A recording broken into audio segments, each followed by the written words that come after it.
محبوب فرما دیجیے بفضل اللہ و برحمتہ، کہ اللہ کے فضل اور اسی کی رحمت، فبذالک فلیفرحوا، بس تمہیں چاہیے کہ تم خوشی کریں، خوشی کریں کہ جب اللہ کا فضل، اللہ کی رحمت تمہیں عطا کی جائے تو تم خوشی کرو. تو خوشی کے اندر شریعت کے دائرے میں رہ کر خوشی منانے کا حکم دیا جاتا ہے کہ جو بھی ہم خوشی منا رہے ہیں جیسے چاہے کریں. امیر بھی خوشی منا رہا ہے، غریب اپنی حساب سے خوشی منا رہا ہے. کوئی بڑی سجاوٹ کر رہا ہے تو کوئی اپنے گھر میں چھوٹی سجاوٹ کر رہا ہے، یا کسی کے پاس چھوٹا جھنڈا ہے، حضور کی ولادت کی خوشی میں جھنڈا لہرا رہا ہے گھر پر، سبحان اللہ. کوئی ہے ہزاروں لاکھوں لوگوں کو کھانا کھلا رہا ہے، کوئی ہے غریبوں کو جو ہے بہترین کھانے کا انتظام کر رہا ہے، کوئی مدرسے کے بچوں کو جو مدرسے میں حفظ کر رہے ہیں ان کو کپڑے سلا رہا ہے، ان کو کھانے کا انتظام کر رہا ہے. الغرض خوشی کرنا ہے. ایسا نہیں ہے کہ ہر ایک کو لازم نہیں قرار دیا گیا، واجب نہیں ہے کہ خوشی کرو تو کرو ورنہ تم گناہگار ہوں گے. کوئی نماز دے رکھی اللہ نے، جس کی نماز ہے اس کی نماز پڑھو. جیسے عیدین ہے تو عیدین میں نماز کا حکم ہے کہ اگر نماز چلے گی واجب کا ترک ہوا، اور واجب کا ترک گناہ ہے، اور ہر گناہ جہنم میں جانے والا عمل ہے. تو اللہ نے محبوب کی ولادت پر کوئی ایسی نماز یا کوئی ایسی چیز واجب نہیں کی کہ یہ کرنا ہی کرنا ہے، بس حکم دیا کہ تم خوشیاں مناؤ. اب ہر کام یہ قاعدہ ہے کہ ہر کام خوشی کے دائرے میں، شریعت کے دائرے میں ہوتا ہے، چاہے غمی ہو یا پھر کوئی خوشی ہو. بعض لوگ خوشی میں شریعت کو توڑتے ہیں، بعض لوگ غم کے اندر بھی شریعت کو توڑ دیتے ہیں. کوئی بچہ پیدا ہوا تو پھر خوش ہوتا ہے، کوئی بچہ کا انتقال کر جاتا ہے تو اس کے گھر والے، اس کے ماں باپ نعوذ باللہ ایسے کلمات کفر پڑھتے ہیں جس کے سبب وہ اسلام سے ہی خارج ہو جاتے ہیں، اسلام سے باہر ہو جاتے ہیں. تو ہر معاملے میں شادی ہے، شادی کے اندر بھی شریعت کا ایک دائرہ ہے کہ یہ دائرے میں کر سارے کام کرنا ہے. ولادت معصوم آقا صلی اللہ علیہ وسلم کی اب شریعت کا ایک دائرہ ہے، یہ دائرے کے اندر رہ کے یہ کام کرنا ہے. اصل پیارے محترم بھائیوں، حضور صلی اللہ علیہ وسلم جو آمد ہوئی، ہم کس چیز کی خوشی منا رہے ہیں؟ حضور تشریف لائے دنیا میں. تو خوشی کیوں ہے؟ خوشی اس لیے ہے کہ حضور علیہ السلام تشریف لائے، ہمیں کلمہ نصیب ہوا. آقا علیہ السلام تشریف نہ لاتے، نہ جانے ہم کلمہ بھی پڑھتے یا نہ پڑھتے، اور نہ جانے کہاں ہوتے. آج مسجد میں پتہ نہیں کہاں ہوتے، کون سے کفریہ شرکیہ کاموں میں ملوث ہوتے. حضور علیہ السلام تشریف لائے، کلمہ نصیب ہوا، مسلمان بنے. اب پیارے بھائیوں، آقا علیہ السلام تشریف لانے کے بعد شریعت نافذ کی گئی اللہ کی طرف سے. 23 سال میں قرآن نازل ہوا. پھر آقا علیہ السلام نے 23 سال میں جو ارشاد فرمائے تو وہ ساری احادیث مبارکہ بن گئی. قرآن اور احادیث مبارکہ کو جمع کر کے اس سے جو مسائل نکلتے ہیں وہی شریعت مطہرہ ہے. کون کون سا کام حلال ہے، کون کون سا کام حرام ہے. قرآن کی آیات اور احادیث مبارکہ، یہ حدیث تواتر کے ساتھ آئی ہے. اس طرح حدیث کا جو ہے، حدیث کتنی زیادہ روایت کی گئی ہے اس کو بھی دیکھا جاتا ہے. اور اس کے بعد پھر ایک قانون بنتا ہے جو قانون شریعت ہے، جو شریعت کی بہار ہے، بہار شریعت ہے. پیارے محترم بھائیوں، ہمارے آقا صلی اللہ تعالیٰ علیہ وآلہ وسلم کی دنیا میں آمد، حضور کی آمد ہی کی برکت ہے کہ آج دنیا کے اندر چھوٹی جو بچیاں ہیں ان بچیوں کو جو اس زمانے میں زندہ ان کو زمین میں دفنا دیا جاتا تھا، آج الحمدللہ بچیوں سے محبت کرتے ان کے ماں باپ، ان کے گھر والے. کیوں کہ حضور علیہ السلام نے جو فرمایا کہ جو بیٹیوں سے محبت کرے اور ان کی اچھی پرورش کرے، اور جب ان کی شادی کی عمر ہو جائے ان کی شادیاں کر دے، تو اللہ تعالیٰ ایسے باپ کو، اس کی 3 بیٹیاں ہیں، اگر وہ 3 بیٹیوں کی اچھی پرورش کرے، ان کی شادیاں کر دے، تو آقا علیہ السلام نے فرمایا کہ وہ جنتی ہے. تو کسی نے پوچھا 2 ہوں، سرکار نے فرمایا کہ اس کے لیے بھی جنت. کسی نے پوچھا کہ یا رسول اللہ ایک اگر کسی کی بیٹی ہے، آقا نے فرمایا اس کے لیے بھی جنت. ایک اگر کوئی کسی کو بیٹی ہے اور اچھی پرورش کر کے اس کی وہ جو ہے شادی اچھی جگہ کر دیتا ہے تو وہ باپ حضور کے ساتھ جنت میں رہے گا. یہ بیٹی کی جو ہے سبحان اللہ، یہ اللہ کے رسول نے اس کی عزت بڑھا دی، بیٹی کا مقام بڑھا دیا. کہ بیٹی کے سے پہلے بیٹیوں کو باپ بڑے سمجھتے تھے کہ بیٹیوں ہمارے گھر میں کیوں ہو گئی، لیکن وہی باپ اسلام کے بعد وہ باپ اپنی بیٹی سے محبت کرتا ہے. کیوں؟ یہ میری بیٹیاں ہیں. آقا علیہ السلام کی بیٹیوں والے تھے، آقا علیہ السلام کی بھی شہزادیاں تھیں، اور آقا علیہ السلام اپنی آخری شہزادی، سب سے چھوٹی شہزادی سیدہ کائنات سیدہ فاطمہ الزہرا سلام اللہ علیہا رضی اللہ تعالی عنہا سے بے انتہا محبت فرماتے ہیں، ان کی آنکھ سے بھی محبت فرماتے ہیں۔ آقا علیہ السلام کی شہزادی، نبی کریم علیہ السلام کی شہزادی، ان کا جو طریقہ کار تھا وہ ساری امت کے لیے رہنمائی ہے، ساری امت کی خواتین کے لیے رہنمائی ہے کہ حضور علیہ السلام دنیا میں تشریف لائے، اور دنیا میں آقا کی آمد کے بعد دنیا کے اندر بیٹیوں کا کیسا مقام اور کیسا مرتبہ اللہ کے رسول نے بڑھا دیا کہ بیٹی کو پردے کا حکم دیا کہ بیٹی پردہ کرے، جب بالغ ہو جائے 12 سال 13 سال، اصل میں بچیاں بالغ ہوتی ہیں 9 اور 15 سال کے درمیان۔ جو عرب کے علاقے ہوتے ہیں یا جو گرم علاقے ہوتے ہیں جہاں پہ گرمی ہوتی ہے تو وہاں کا مزاج لوگوں کا الگ رہتا ہے، جہاں پر ماحول یعنی سردی کا موسم ہے تو وہاں کا مزاج الگ رہتا ہے۔ آپ دیکھیں کہ جو افریقن کنٹریز ہیں وہاں پر نیگروز ہوتے ہیں، وہ بلالی کلر ان کا ہوتا ہے، حبشی ہوتے ہیں، گرمی بہت ہے وہاں پر، گرمی سے ان کی جلد جو ہے کالی جلد ہے، اور وہ ویسے ہی وہاں پہ نسل چلی آ رہی ہے، اس کے ہٹ کر آپ دیکھیں گے جہاں برف گرتی ہے، برف پانی ہوتی ہے، وہ علاقے ٹھنڈے ہوتے ہیں، وہاں کے لوگ اس طرح جو ان کا رنگ سیاہ نہیں ہوتا ہے بلکہ وہ گورے ہوتے ہیں، ان کا رنگ لال مائل سفید ہی ہوتا ہے، اور عرب کا جو علاقہ ہے وہ گرم علاقہ ہے، وہاں کا معاملہ الگ ہے۔ تو میرے پیارے بھائیوں، جہاں پہ گرمی ہے، گرم ایریا ہے، وہاں پر جو ہے حالات الگ ہوتے ہیں۔ عموماً 9 سے لے کر 15 سال کے درمیان ہر بچی بالغ ہو جاتی ہے، کوئی 9 سال میں، کوئی 10 سال میں، کوئی 11 12 13 میں، کوئی 14 میں، کوئی 15 سال میں۔ 15 سال کے بعد ہر بچی بالغ کہلاتی ہے، اور لڑکا کا بالغ ہوتا ہے، لڑکا 12 سال سے لے کر 15 سال کے درمیان، کوئی لڑکا 12 سال میں بالغ ہو گیا، کوئی 13 میں، کوئی 14 میں، 15 میں تو ہر بچہ بالغ ہو جاتا ہے۔ 15 سال کے بعد بچہ ہو یا بچی ہو سب بالغ ہو جاتے ہیں، سب پر نماز فرض، پردہ فرض، روزے فرض، جتنی شریعت کی چیزیں ہیں ان پر لازم کر دی گئی ہیں، ان کا میٹر شروع ہو گیا ہے، اور ان کا دائیں طرف کا فرشتہ نیکی لکھ رہا ہے، بعض لیفٹ سائڈ کا جو فرشتہ ہے الٹے کندھے کا یہ گناہ لکھ رہا ہے۔ ان پر اگر ایک بھی نماز چھوڑتے ہیں ان کی پوچھ ہے،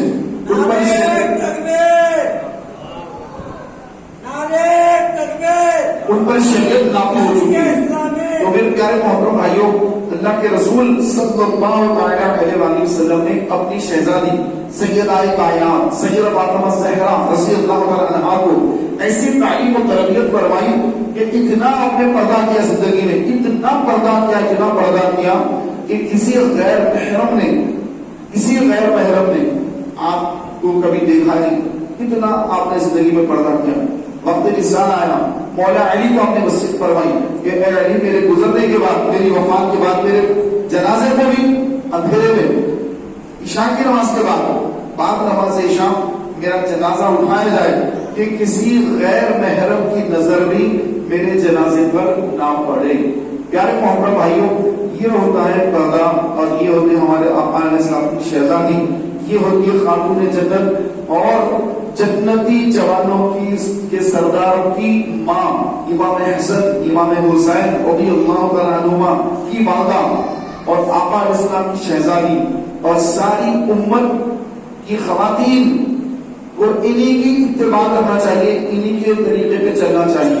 لیکن آج اگر آپ دیکھ رہے ہیں ہماری مسلمان بچیاں کس قدر بے پردگی کرتی ہیں، کس قدر ہماری مسلمان بیٹیاں، ہماری بچیاں، ہماری بہنیں، ہماری مائیں کس قدر نعوذ باللہ گھروں سے نکل جاتے ہیں، پردہ وغیرہ کچھ نہیں کرتے۔ پیارے بھائیوں، آقا کی ولادت کی جو خوشی منا رہے ہیں، ولادت کا جو جشن ہے، یہ جشن کیوں ہے کہ حضور تشریف لائے، جہالت ختم ہوگی دنیا سے۔ جو جہالت حضور کی آمد سے پہلے تھی وہ جہالت کا خاتمہ ہو رہا ہے، حضور کی آمد ہے، نور کی آمد ہے۔ جب نور آتا ہے تو اندھیرا چھٹ جاتا ہے، اندھیرا ختم ہو جاتا ہے۔ نور کیا ہے؟ اللہ کے رسول نور ہے، اسلام نور ہے۔ حضور کی آمد ہوئی تو آقا کی آمد کی برکت سے پیارے بھائیوں جہالت کا خاتمہ ہونا ضروری ہے، لیکن ہمارے گھروں میں جہالت کا خاتمہ نہیں ہوتا ہے. ہمارے گھروں کے اندر، ہمارے معاشرے کے اندر جہالت کا خاتمہ نہیں ہوتا ہے کہ بچی اگر جو ہے ماں کے پیٹ میں ہے تو معلوم کر رہے ہیں لوگ کہ بیٹا ہے یا بیٹی ہے، معلوم کر کے بیٹیوں کو جو ماں کے پیٹ کے اندر گرا رہے ہیں تو یہ حرام اور یہ قتل کرنے کا گناہ ان کے نامہ اعمال میں لکھا جائے گا. پیارے بھائیوں جو لوگ سمجھتے ہیں کہ بیٹیاں جو ہے یہ بوجھ ہے، تو نعوذ باللہ بیٹیاں بوجھ نہیں ہیں، بلکہ وہ رب جو ہم کو کھلا رہا ہے وہی رب ان بیٹیوں کو بھی کھلائے گا. جو بیٹیوں کو کھلانے والا ہے وہی ہمیں بھی کھلاتا ہے. ہم کیا کھلا سکتے کسی کو؟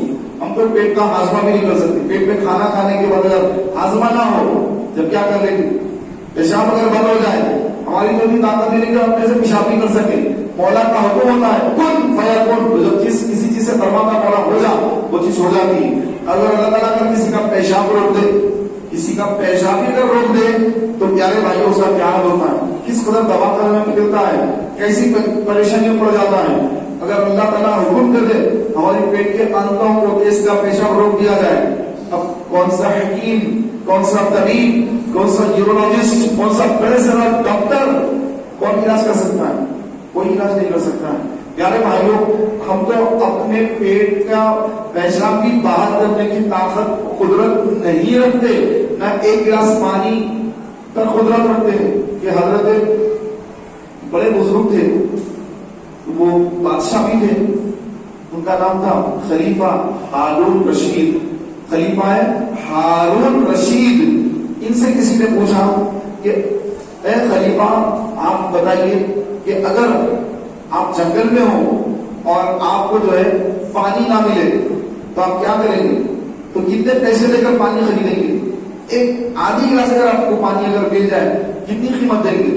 تو خلیفہ ہارون رشید انہوں نے فرمایا کہ اگر مجھے آدھی گلاس میں اگر پانی مل جائے، میں جنگل میں ہوں اور اگر مجھے وہاں پر پانی نہ ملے اور اگر کوئی مجھے پانی بیچے تو میں آدھی گلاس جو پانی ہے اس کو اپنی آدھی سلطنت دے کر وہ پانی خرید لوں گا، پی لوں گا، اپنی جان بچاؤں گا. تو پھر کسی نے پوچھا اچھا اگر آپ کو پانی پیٹ میں جا کر رک جائے، پیشاب اگر نہ آئے، پیشاب نہ آئے تو اب کیا کریں گے آپ؟ فرمایا کہ اپنی آدھی سلطنت دے کر میں علاج کروا کر اپنے پیشاب کو جاری کرا لوں گا. تو انہوں نے جواب دیا تو اے خلیفہ آپ کی جو سلطنت ہے، آپ کی جو حکومت ہے، اس کی قیمت کتنی ہے؟ ایک گلاس پانی. آدھا گلاس آپ کو پینے کے لیے چاہیے، پھر آدھا گلاس اگر پیٹ میں سے نہ نکلے تو اور اپنی آدھی سلطنت آپ دے دیں گے اور دے کر جو ہے پیشاب کو جاری کرا لیں گے. تو پھر آپ کی سلطنت کی کیا حقیقت ہے؟ ایک گلاس پانی کی آپ کی جو ہے سلطنت کی حقیقت نہیں ہے. تو اب آپ اس پر کیا کرنا چاہتے ہیں کر لیں، آپ کتنا جو ہے اس پر فخر کرنا چاہتے ہیں، تکبر کرنا چاہتے ہیں، جو کرنا چاہتے ہیں کر لیں، بس آپ کی اتنی سلطنت کی اتنی اوقات ہے. تو میرے پیارے اور محترم بھائیوں، اللہ کے رسول صلی اللہ علیہ وآلہ وسلم نے جو شریعت ہمیں عطا فرمائی ہے وہ شریعت کی پابندی کی سب سے بڑی اہمیت ہے. اور آقا کی آمد کا جو جشن منا رہے ہیں، ہم خوشی منا رہے ہیں کہ آقا علیہ السلام تشریف لائے، لیکن آقا علیہ السلام تشریف لائے تو اس کا حقیقی معنی کیا تھا؟ کہ دنیا سے کفر کا خاتمہ ہو، شرک کا خاتمہ ہو اور ہر ایک کو اس کا حق ملے. بیٹی ہے بیٹی کو بیٹی کا حق ملے، بیٹا ہے اس کو اس کا حق ملے، ماں ہے ماں کو اس کا حق ملے، باپ ہے باپ کو اس کا حق ملے. اب کسی کا انتقال ہو گیا، انتقال کے بعد اب اس کے جو ورثہ ہیں، وارثوں کے اندر کیسی تقسیم ہو؟ وارثوں کے اندر، کیونکہ پہلے یہ تھا اسلام سے پہلے، اسلام ابھی نہیں آیا، اسلام سے پہلے اگر باپ مر جاتا اب وہ اس کی جو پراپرٹی ہوتی، گھر زمین جائیداد، وہ پراپرٹی وغیرہ جو ہے وہ کون قبضہ کر لیتے؟ اس کے بھائی قبضہ کر لیتے. مثال کے طور پہ بڑا بھائی ہے، بڑے بھائی کا انتقال ہو گیا، اب چھوٹے جو بھائی ہیں وہ سارے چھوٹے بھائی کیا کرتے؟ اس کا جتنا اس کا مال ہے، اس کی زمین ہے، جائیداد ہے، سب پر بھائی قبضہ کر لیتے. اولاد کو کچھ نہیں ملتا، اولاد کو کچھ نہیں ملتا، بھائیوں نے قبضہ کر لیا. اولاد پریشان ہے، اولاد جو ہے بالکل خلاش ہے، ان کے پاس کچھ نہیں ہے. جنگ احد ہوئی، پہلے جنگ بدر ہوئی، پھر جنگ احد ہوئی. جنگ بدر کے بعد کچھ صحابیات حضور کی بارگاہ میں آئے اور عرض کی یا رسول اللہ کہ ہمارے شوہر جنگ بدر میں شہید ہو گئے. ان کی شہادت کے بعد ان کا جو مال تھا ان کے بھائیوں نے قبضہ کر لیا، اور ہمارے پاس، میں ان کی بیوی ہوں اور یہ ان کے بیٹے بچے ہیں، ہمارے پاس کچھ نہیں ہے. اب ہمارا کیسا گزر بسر ہوگا، کیونکہ کمانے والا وہ شہید ہو گیا، اب کوئی ہے نہیں، ہم کیا کریں. اور ان کے چاچاؤں نے، میرے بچوں کے چاچاؤں نے یعنی شوہر کے بھائیوں نے، میرے دیوروں نے ان کا سارا مال آپس میں بانٹ لیا، اور یہ شروع سے چلا آ رہا ہے ہمارے پاس عرب کے اندر، ہمیشہ ایسے ہی ہوتا ہے، ابھی بھی ایسے ہو رہا ہے. تو اب کیا کریں ہم، اسلام کیا حکم دیتا ہے؟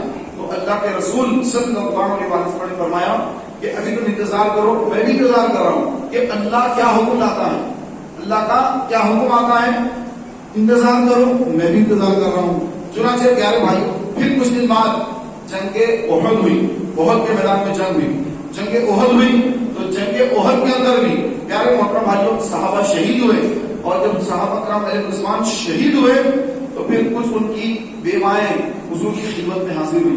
عرض کی یا رسول اللہ صلی اللہ علیہ وسلم کہ ہمارے شوہر جنگ احد میں شہید ہو گئے ہیں، اور پھر ہمارے شوہر کے بھائیوں نے یعنی میرے دیوروں نے وہ مال، ان کا مال آپس میں بانٹ لیا ہے، اب ہمارے پاس کچھ نہیں ہے، ہم کیسے زندگی گزارے، میری بچیاں بھی، بیٹیاں بھی ہیں. تو آقا علیہ الصلوۃ والسلام نے فرمایا کہ تم انتظار کرو، شاید اللہ کوئی حکم لائے. اس کے بعد پیارے محترم بھائیوں جنگ بدر، جنگ احد کے بعد میں اللہ تبارک و تعالیٰ نے وراثت کی آیتیں نازل کروا دی، وراثت کے احکام نازل کروا دیے کہ وراثت کیسے تقسیم ہوگی. اگر باپ کا انتقال ہو گیا تو اس کی بیوہ، اس کی بیوی کو یعنی بچوں کی ماں کو کتنا ملے گا، بیٹوں کو کتنا ملے گا، بیٹیوں کو کتنا ملے گا. کھول کے اللہ تبارک و تعالیٰ نے ارشاد فرما دیا کہ اس کا جو مال ہے وہ اس کے بیٹوں میں، اس کے بیٹیوں میں تقسیم ہوگا، اور اس کی بیوی کو بھی ملے گا، سب کو ملے گا. کس کو کتنا ملے گا ساری تفصیل بیان کر دی. جتنا بیٹیوں کو ملے گا اس سے دگنا بیٹوں کو اللہ تعالیٰ عطا فرمائے گا، دینے کا حکم دیا گیا. جتنا بیٹیوں کو ملے، مثال کے طور پہ ایک بیٹی کو 1 لاکھ روپے مل رہے ہیں تو بیٹوں کو 2 لاکھ روپے ملے. تو اس طرح جو اس کی تقسیم، ساری تفصیل اس کے موجود ہے قرآن پاک کے اندر.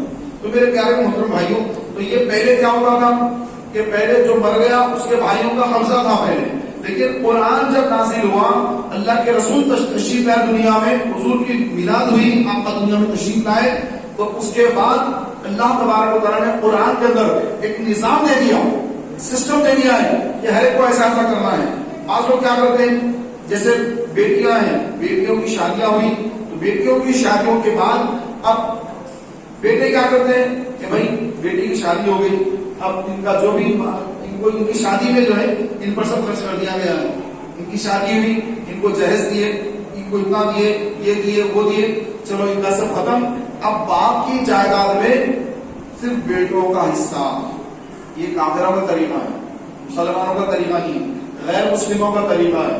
غیر مسلموں میں یہ ہوتا ہے کہ جب باپ مر جاتا ہے تو بیٹے کیا کرتے ہیں، بیٹیوں کو بے دخل کر دیتے ہیں پورا، کہ بھائی تمہارا کچھ بھی نہیں ہے، تمہاری شادی کر کے دے دیا، شادی کر دی، تمہاری جہیز دیے، لاکھوں روپے تم جہیز میں لیے، سونا دیے، ایسا دیے، یہ دیے، اب تمہارا کچھ نہیں ہے. تو اسلام نے یہ نہیں کہا کہ جب باپ کا انتقال ہو جائے تو بیٹیوں کو بھی ملے گا، بیٹوں کو بھی ملے گا، جتنا بیٹیوں کو ملے گا اس سے دگنا بیٹوں کو دیا جائے گا.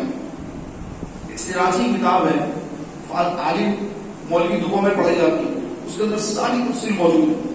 تو میرے پیارے محترم بھائیوں، اگر کسی کو کوئی ایسا مسئلہ ہے تو پھر وہ راست آ کر ملاقات کرے، اور اگر وہ مسئلے پوچھے تو انشاءاللہ تبارک و تعالیٰ اس کے مسئلے کو بتانے کی کوشش کی جائے گی. تو میرے پیارے اور محترم بھائیوں، حضور اسلام نے دنیا میں تشریف لائے، یہ ہم سب کے لیے اس کی بھی خوشی کا باعث ہے کہ آقا علیہ السلام آنے کی برکت سے تو ایمان نصیب ہوا، اور دنیا میں اللہ تبارک و تعالیٰ نے عذاب بھیجنے کا سلسلہ ختم کر دیا، اور ہر ایک کو اس کا حق دینے کا حکم دیا گیا کہ اگر ماں ہے، ماں کا اتنا حق بیان کیا اللہ کے رسول صلی اللہ علیہ وسلم نے کہ اگر کوئی بندہ اپنے پیٹھ پر، اپنے کندھوں پر اپنی ضعیف والدہ کو بٹھا کر حج کرے، اور حج کرنا آج تو بڑا آسان ہے، اس زمانے میں حج بڑا مشکل تھا اور ایسی سہولتیں، ایسی آسانیاں نہیں تھی، بڑا مشکل کا ہوتا تھا حج کرنا.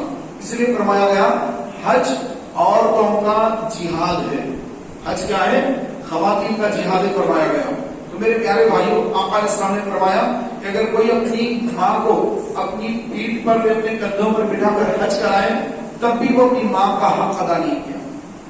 ماں کا بہت بڑا حق ہے، اتنا زیادہ حق ہے، اتنا زیادہ حق ہے. پیارے محترم بھائیوں، اتنا زیادہ ماں باپ کا حق ہے، اتنا زیادہ ماں کا حق ہے. پہلے ماں کا، اس کے بعد پھر باپ کا حق ہے.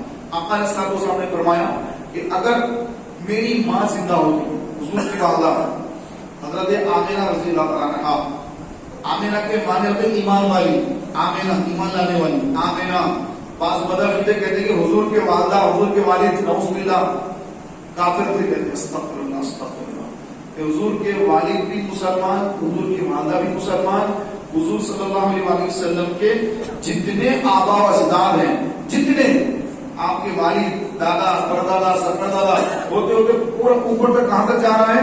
اسماعیل علیہ السلام تک. اسماعیل علیہ السلام کے والد ابراہیم علیہ السلام، وہاں تک پورے کے پورے مسلمان تھے. اس میں کوئی بھی مشرک، کوئی کافر نہیں تھے، سب کے سب مسلمان تھے. کہ اللہ کے رسول صلی اللہ علیہ وسلم نے فرمایا کہ اللہ تبارک و تعالیٰ نے مجھے پاک صلبوں کے ذریعے، یعنی پاک صلبوں کے ذریعے، ہر ایک جو بھی آقا علیہ السلام کے اجداد میں سے سب کے سب پاک ہیں. اس سے پاک ہیں کفر سے، شرک سے، ہر اس دور کی جو بھی گندگیاں تھی، خرابیاں تھی، برائیاں تھی، ان تمام چیزوں سے پاک. ان پاک صلبوں سے آقا علیہ السلام فرماتے ہیں کہ میں پاک صلبوں سے منتقل ہوتا ہوا عبد المطلب، پھر حضرت عبداللہ، اس کے بعد پھر میں دنیا میں تشریف لایا.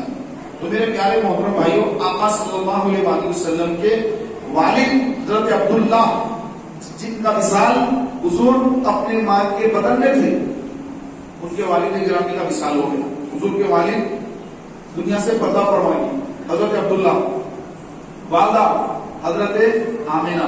آقا علیہ السلام فرماتے ہیں کہ اگر میری ماں زندہ ہوتی، حضور کی والدہ کا وصال کب ہو گیا؟ آقا علیہ السلام کی عمر 6 سال کی ہے. بچے بیٹے 6 سال کی، 6 سال کی آقا کی عمر شریف ہے، ان کی والدہ کا وصال ہو گیا. ابھی ماں کے پیٹ میں تھے، بدن آمینہ ہی میں تھے، والد گزر گئے. والد کو تو دیکھا نہیں حضور نے، اپنے والد گرامی کو دیکھا بھی نہیں. والدہ کو کتنا دیکھا؟ 6 سال کی عمر تک دیکھا. 6 سال کے بعد والدہ نے بھی وصال فرما لیا. آقا علیہ السلام فرماتے ہیں، صحابہ تشریف فرما ہے، حضور کی خدمت میں حاضر ہے. سرکار علیہ السلام فرماتے ہیں کہ اگر میری ماں زندہ ہوتی اور وہ کھڑکی میں سے مجھے دیکھتی اور مجھے پکارتی کہ اے بیٹے محمد ادھر آؤ، اور اس وقت اگر میں نماز پڑھا رہا ہوگا، عشاء کا وقت ہے اور تمام صحابہ میرے پیچھے جماعت میں ٹھہرے ہیں، میں عشاء کی نماز کی امامت کے لیے کھڑا ہوں، اور ایسے وقت پر اگر میری ماں مجھے پکارتی کہ اے بیٹے محمد ادھر آؤ، تو میں نماز کو چھوڑ کر تمہیں اسی حالت میں چھوڑ کر نماز کو چھوڑ کر، توجہ فرمائی، نماز کو چھوڑ کر اسی حالت میں اپنی ماں کے پاس چلا جاتا ہے. سبحان اللہ، سبحان اللہ. تو آج ہمارے بچے میلاد النبی کی خوشی منا رہے ہیں جھنڈے لے کر، ماں کہہ رہی کہ بیٹا میں لا کر دوا دے دیں، بیٹے کو لا کر دوا دے دیں. تو بیٹا جو ہے دوا دینے کو تیار نہیں، بیٹا ماں کو دوا لا کے دینے کو تیار نہیں. اور آقا صلی اللہ علیہ وسلم کی ولادت کی خوشی میں ماشاءاللہ جھنڈے لے کے پھر رہا ہے، بڑے اچھے بڑی خوشیوں کا اظہار کر رہا ہے.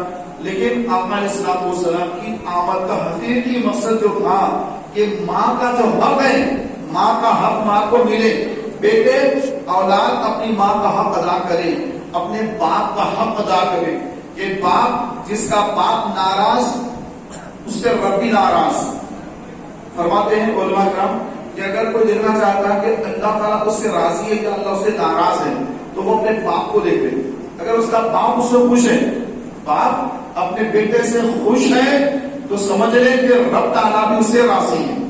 اور اگر باپ ناراض ہے، بیٹا نمازی ہے، روزے دار ہے، یہ ہے وہ سب ہے، باپ ناراض ہے، مگر باپ بولے کہ نہیں یہ بیٹا میری بات نہیں سنتا، میں اس سے ناراض ہوں.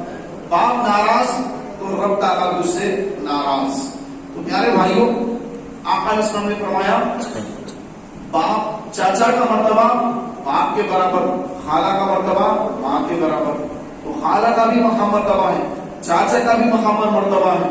تو ہر ایک کے حقوق ہے کہ جو بیوی ہے یہ بیوی کے بھی حقوق ہے کہ بیوی کے حق اس کو ادا کرے، بیوی کا حق اس کو دے، کہ اس کے ساتھ نرمی کا معاملہ کرے، اس کے ساتھ سختی نہ کرے. فرمایا کہ یہ تمہاری عورت، یہ عورتیں جو ہے یہ ٹیڑھی پسلی کی پیداوار ہے.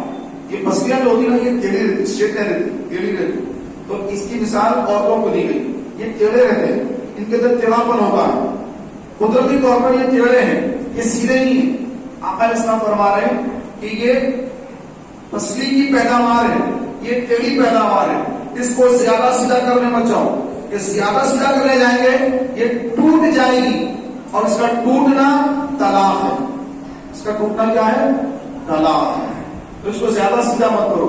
ٹیڑھاپن اس کے اندر قدرتی طور پر ٹیڑھی ہے، ٹیڑھاپن ہے اس کے اندر، اس کو زیادہ سیدھا مت کرو. پہلے میں ہر کام اس کا سیدھا کر دوں گا، اس کو رائٹ کر دوں گا، وہ رائٹ نہیں ہوگی بلکہ گھر سے لیفٹ ہو جائے گی. تو میرے پیارے محترم بھائیوں، یہ کام نہیں بلکہ آقا علیہ السلام والسلام نے عورتوں کے جو حقوق بیان فرمائے ہیں کہ عورتوں کے حقوق، کہ بیوی اگر ہے تو بیوی کے کیا حقوق ہیں، کہ بیوی کو جو ہے رہنے کے لیے ایک ایسا گھر، ایسا کمرہ ہو کہ شوہر پر واجب ہے، واجب بنا نہیں کرے گا گناہگار ہوگا. تو اس کا حق یہ ہے کہ اس کا ایک گھر ہو، اگر گھر نہ ہو تو ایک کمرہ ایسا ہو جس میں مکمل اس کا اختیار ہو، اس کی پرائیویسی ہو مکمل. یہ گھر کا انتظام ہو گیا. پھر 2 وقت کی روٹی کا انتظام کرے، کھانے کا انتظام کرے، یہ اس کی ذمہ داری میں آ گئی. سال میں 2 لباس اس کا انتظام کرے. جیسے ہمارے پاس 2 عیدیں آتی ہیں، رمضان کی، بقرہ عید. اب 2 عیدوں کے اندر وہ 2 جوڑے سلا دے تو اس کا حق ادا ہو گیا. اس سے ہٹ کر روزمرہ کے لیے جو ضروریات ہیں اس کا بھی وہ انتظام کریں حسب استطاعت. جتنا شوہر کماتا ہے اس کے اعتبار سے وہ اپنے گھر والوں کو بھی جو ہے ان پر خرچ کریں. آقا علیہ السلام نے فرمایا کہ تم اپنی بیویوں کے جو قریب جاتے ہو، بیویوں کے قریب جاتے ہو، اللہ تعالیٰ اس پر بھی تمہیں ثواب عطا فرماتا ہے. صحابہ نے پوچھا یا رسول اللہ اس پر کیسے ثواب؟ ہم تو اپنی خواہش پوری کرنے جا رہے ہیں، ہم تو اپنی خواہشات کے لیے تکمیل کے لیے بیوی کے قریب جا رہے ہیں، اس میں ثواب کیسے ملے گا؟ تو میرے آقا صلی اللہ علیہ وسلم نے فرمایا کہ اگر تم حلال اپنی بیوی کو چھوڑ کر اگر تم کسی اور کے پاس جاؤ گے تو کیا ہوگا؟ صحابہ نے کیا تو حرام، تو زنا ہے. تو فرمایا اس پر جب گناہ ہے تو اس پر ثواب ہے، اس پر ثواب ہے، اس پر گناہ ہے. غیر محرم کو دیکھیں گے، آنکھوں کا گناہ، آنکھوں کا زنا. اور میاں بیوی ایک دوسرے کو دیکھیں گے، مسکرا کر دیکھیں گے تو اللہ تعالیٰ کو دیکھ کر اللہ تعالیٰ بھی مسکرا دیتے ہیں اپنی شان کے مطابق، اپنی طرح نہیں، کیونکہ ہمارا معاملہ الگ، ہم انسان ہے. اللہ تبارک و تعالیٰ عز و جل کا اللہ تعالیٰ فرماتا کہ ان کے ہاتھ پر میرا ہاتھ ہے. اللہ تعالیٰ ان کی طرف چلتا ہے، اللہ سنتا ہے، اللہ دیکھتا ہے، اللہ بولتا ہے. تو کیا ہماری طرح اللہ کے کان تھوڑا ہی ہے کہ سننے کے لیے، بولنے کے لیے ہماری طرح منہ تھوڑا ہی ہے، دیکھنے کے لیے ہماری طرح آنکھ تھوڑا ہی ہے. جیسے بھی دیکھتا ہے، بولتا ہے، مسکراتا ہے، بات کرتا ہے اپنی شان کے مطابق. اور جب جنت میں دیکھیں گے کہ رب تعالیٰ کیسا ہے تو جو بتا دیں گے رب تعالیٰ ایسا ہے. ابھی تو اس کے بارے میں کلام نہیں، ابھی تو بس جیسا آگے سے مبارکہ میں آیا اسی پہ اکتفا کرنا ہے. اس پہ ڈیپ میں جائیں گے تو پھر جو ہے اسلام سے باہر نکل جائیں گے. زیادہ اگر اس میں ڈیپ میں جائیں گے تو علیہ السلام نے فرمایا کہ اللہ کے بارے میں مت سوچو، اللہ تعالیٰ کے بارے میں مت سوچو، زیادہ مت سوچو، بلکہ اللہ تبارک و تعالیٰ عز و جل نے جن چیزوں کو بنایا اس کے بارے میں سوچو کہ یہ زمین کیسی اللہ نے پھیلا دی، یہ آسمان اللہ نے کیسے بنایا، اس میں کوئی ستون نہیں، بغیر ستون کے کتنا بڑا آسمان ہے. اب ہمارے پاس ایک مسجد کی جیسا ایک چھت دار ہے مسجد کا، تو یہاں دیکھیں کتنے کالمس ہیں، کتنے یہاں پہ پلر ہیں، بغل کے چھت نہیں رہتا ہے. اور اللہ کی شان سبحان اللہ، کوئی کالم نہیں، کوئی پلر نہیں، اتنا بڑا آسمان ٹھہرا ہوا ہے، کیسے ٹھہرا آسمان، کیا شان ہے مولا تعالیٰ کی. تو اللہ کی قدرت کے بارے میں سوچو، نہ کہ اللہ کی ذات کے بارے میں سوچو. تو پیارے بھائیوں، بیوی کے حقوق یہ بیان فرمائے گئے کہ اگر کوئی شوہر اپنی بیوی کے ساتھ مسکرا کر بات کرتا ہے، اچھے سے بات کرتا ہے، اور بیوی اس کے ساتھ اچھے سے بات کرتی ہے، دونوں ایک دوسرے کو مسکرا کر دیکھتے ہیں، تب اللہ تعالیٰ اس سے خوش ہوتا ہے. اور اس سے ہٹ کر نعوذ باللہ اگر کوئی مرد اپنی بیوی کو چھوڑ کر کسی غیر محرم کو دیکھے گا، حرام. عورت اپنے شوہر کو دیکھ کر، شوہر سے ہٹ کر کسی اور کو دیکھے گی، حرام. معراج کی رات آقا علیہ الصلوۃ والسلام نے جنت کی بھی سیر فرمائی، جہنم کی بھی سیر فرمائی، جہنم کو بھی دیکھا، جہنم میں عذابات کا بھی مشاہدہ کیا. تو وہاں آقا علیہ السلام نے دیکھا کہ بہترین اچھا گوشت رکھا ہوا ہے. تو کچھ عورتیں ہیں اور کچھ مرد ہیں، وہ اچھا بہترین گوشت کو چھوڑ کر سڑا ہوا، بدبودار، گندا وہ گوشت کھا رہے ہیں. حضور السلام نے فرمایا کہ اے جبریل، یہ لوگ اچھا گوشت چھوڑ کر یہ گندا گوشت کیوں کھا رہے ہیں؟ آقا کو پہلے سے سب معلوم ہے، لیکن جبریل سے پوچھ رہے ہیں آقا علیہ السلام. تو جبریل السلام عرض کرتے ہیں کہ یا رسول اللہ، یہ وہ لوگ ہیں، یہ عورتیں وہ ہیں جو اپنے شوہروں کو چھوڑ کر دوسرے مردوں کے ساتھ تعلقات قائم کرتے ہیں. آج ان کا یہ عذاب ہے. اور یہ وہ مرد ہیں جو اپنی بیویوں کو چھوڑ کر دوسری غیر عورتوں کے ساتھ اپنے تعلقات قائم کرتے تھے.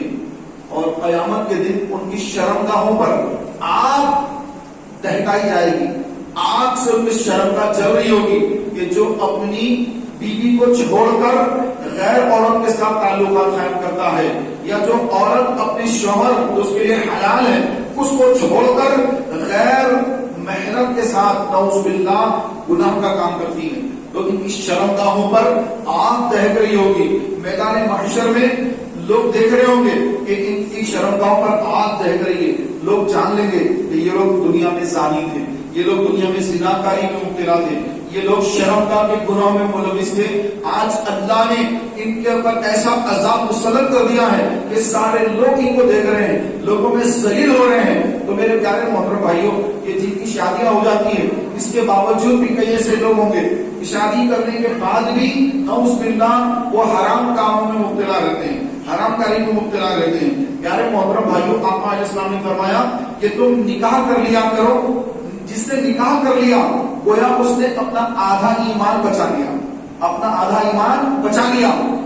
اور اپنے آدھے ایمان کی حفاظت کے لیے اللہ تعالیٰ سے دعا کرتے رہو کہ اللہ میرے ایمان کی سلامتی عطا فرما، مجھے ایمان کی سلامتی عطا فرما. تو یہ آقا علیہ السلام کی تعلیم ہے. پیارے محترم بھائیوں، آقا صلی اللہ علیہ وسلم اگر دنیا میں تشریف نہ لاتے تو کسی کو بھی بیوی کے حقوق نہیں معلوم ہوتے. تو لوگ اس طرح استعمال کرتے ہیں عورت ہے پر یہ تو نوکرانی کی طرح ہے، نہیں، بلکہ اللہ نے اس کا بھی مقام رکھا ہے، اس کا بھی مرتبہ رکھا ہے. اس کو بھی اللہ تبارک و تعالیٰ نے عزت عطا فرمائی ہے، عورت کو اللہ نے عزت عطا فرمائی ہے. لیکن زمانہ جاہلیت میں عورتوں کو بس ایک استعمال کی چیز سمجھ کر ان کے ساتھ وحشیانہ سلوک کیا جاتا، مارا جاتا، پیٹا جاتا، تکلیف دی جاتی. لیکن اسلام جب آیا تو پیارے محترم بھائیوں، آقا علیہ السلام نے جب حقوق بیان کیے عورتوں کے تو فرمایا تم میں سب سے زیادہ میں اپنی بیویوں سے محبت فرماتا ہوں. سبحان اللہ. تو اپنی بیویوں سے محبت کرنا یہ آقا صلی اللہ علیہ وسلم کی سنت مبارکہ ہے. پیارے محترم بھائیوں، عورت کے ساتھ اس نے سلوک کرنا یہ آقا علیہ السلام کی تعلیمات. عورتوں کو حکم دیا گیا کہ تم اپنے شوہر کی اس قدر اطاعت، اس قدر فرما برداری کرو کہ اپنے ماں باپ سے زیادہ تم پہلے اپنے شوہر کی اطاعت کرو. پہلے شوہر ہے تمہارے لیے، سب کچھ شوہر ہے، سب کچھ کون ہے؟ شوہر ہے. ماں باپ، بھائی بہن یہ سب بعد میں. سب سے پہلے اللہ کا قانون، رسول اللہ کا قانون، اس کے بعد پھر شوہر کی اطاعت. عورتوں کو حکم دیا گیا. تو جن گھروں میں عورتیں مردوں کے حق ادا کرتے ہیں اور مرد عورت کے حق ادا کرتے ہیں تو وہاں پر کوئی فساد، کوئی جھگڑا، کوئی جو ہے کمپلین، جا کر پی ایس میں کمپلین دے رہے، جا کر جو ہے کورٹ کچہری کے معاملے، مسلمان اپنے جھگڑے لے جا کر کے غیروں کے ہاتھوں میں دے رہے ہیں. وہ جن کو طہارت کے مسئلے بھی نہیں معلوم ہے, ان کے پاس ایک مسلمان جا رہا ہے, جبکہ اس کے پاس تو قرآن ہے, اس کے پاس تو پوری زندگی کیسے گزارنی ہے وہ سارا نظام اس کے پاس موجود ہے, قرآن پہ ہر چیز کا حکم موجود ہے. اس کے باوجود مسلمان جھگڑے کر کے نعوذ باللہ ایسے لوگوں کے پاس فیصلے کرانے جا رہے ہیں کہ جو آپ سمجھتے, میں قیاس کروں, آپ جانتے ہیں وہ لوگ کیا پیتے ہیں, کیا کھا لیتے ہیں. کوئی گائے کا پیشاب پیتا ہے بیچارہ, کوئی گوبر کھاتا ہے, کوئی گوبر کھا رہا ہے, کوئی گائے کا پیشاب پی رہا ہے.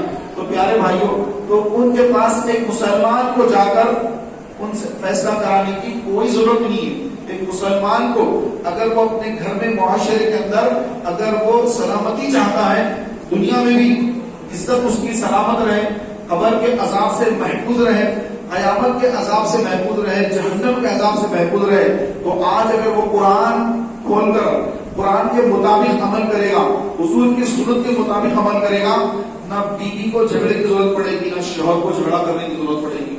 جب ان کی اولاد ہوگی تو ماں اور باپ کی فرما بردار اولاد ہوگی, نہ وہ جو ہے گھر چھوڑ کے بھاگے گی, نہ پھر وہ اپنے ضعیف والدین کو اولڈ ایج ہوم پہ لے جا کر نہیں ڈالے گی.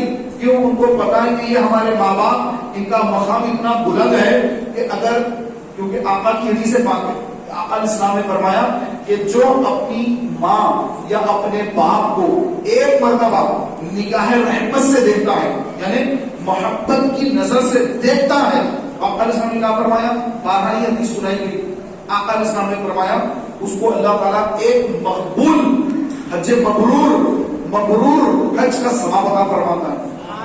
صحابہ نے پوچھا, یا رسول اللہ, اگر اپنے ماں باپ کو ایک سے زائد مرتبہ دیتے تو کتنے حج کا ثواب ملے گا؟ آقا علیہ السلام نے فرمایا اگر 100 مرتبہ دیکھے گا تو 100 حج کا ثواب ملے گا. سبحان اللہ. دیکھیں, اپنے ماں باپ کے چہرے کو دیکھنا, ماں کے چہرے کو دیکھنا, کہ آج ماں کا چہرہ دیکھنا عبادت ہے, باپ کا چہرہ دیکھنا عبادت ہے. لیکن جو نوجوان اسلام سے دور ہیں, حضور کی آمد میلاد النبی کا کوئی صدقہ ہی نہیں ملا ہے, میلاد النبی کا صدقہ ملا ہی نہیں, ماں باپ کا ادب احترام جانتے ہی نہیں. ماں باپ صحیح بول رہے, اب بیوی بول رہی ہے کہ نہیں, ان کو تمہارے ابا تمہارے امی ان کو گھر سے نکالو ورنہ میں چلے جاؤں گی. اب یہ جو ہے بیوی کے پیچھے پڑا ہوا ہے, بولے کہ نہیں تم رہ جاؤ, ایک کو نکال دیتا ہوں.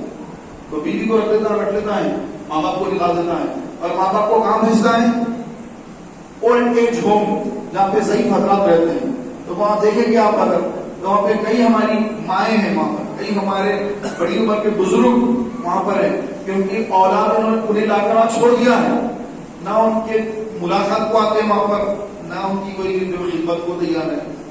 ملاقات پانے کی کوئی ضرورت ہی نہیں, نکالنا ہی نہیں چاہیے تھا ان کو, تو گھر گھر کے خدمت کرنا چاہیے, دیکھنا چاہیے تھا محبت سے.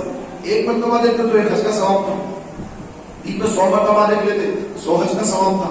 تو تم نے اپنے حج کو گھر سے نکال دیا, عمرے پہ جا رہے, ارے حج کرنے کا جو معاملہ تھا اس کو گھر سے تم نے نکال دیا, اپنی دھوپ سے جا رہے, عمرے پہ جا رہے ہیں صاحب, عمرے پہ جا رہے ہیں, فوٹو آ گئی اخبار کے اندر, فلاں صاحب عمرے پہ جا رہے ہیں.